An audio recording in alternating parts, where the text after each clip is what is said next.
All right, well, today's lesson is going to be how do you season some chicken. All right, I got my chicken clean.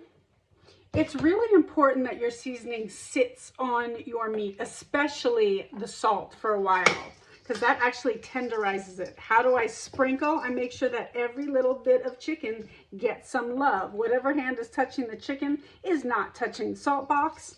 A little bit. Move it around so you know it's touching every piece of chicken. You don't want to be that one who doesn't get the seasoned chicken. From there, I'm thinking about where I want to go. I'm going to use some Zatar, because this is going to be a Zatar lemon chicken. And this is how I season with my intuition. I make sure that every piece has some love. We call seasoning love. When I move it around and I touch it, again, one hand is touching the meat, the other hand is touching the spices, so there's no kind of contamination going on. And when I put my hand in here and mix it all up, I make sure that I can see the spices on both sides. Okay, now let's see what else I'm going to add. I'm going to hit it with some cumin, and I think there's almost nothing left there. Oh, yes, there is. Don't be fooled. I'm going to hit it with some garlic.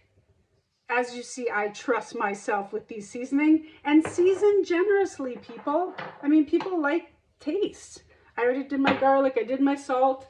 Here we go. Let me wipe my hand a little bit, even though that's not the best way. I've got some lemon juice. I love this little lemon squeezer. It's the best. Make sure every piece of chicken gets some love. So I need some more love coming on in. Hitting it with some acid. All the food has to have acid, just like it has to have salt, just like it has to have some fat. And of course, we need to put it on heat later, and that's how it cooks. I'm going to go one more time. The longer this marinade sits, at least 30 minutes, up to even a day, the more flavor it's going to have. Here comes the fun.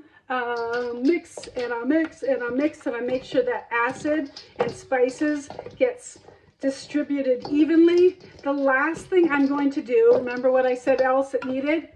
Wipe my hand a little bit, take it off, is the acid. A little bit of oil. Now we already have, did I just say acid? I meant fat. We're already going to have the fat from the skin. But I just want that lemon juice, that acid, to mix with the fat of the oil. And then I'm going to set it aside, put it in the oven to brown. Maybe I'll even roast it like 375. Here, I did some boneless. Check it out. You see that seasoning? That's how you season your meat before you put it on heat and give it lots of flavor. Chaparral!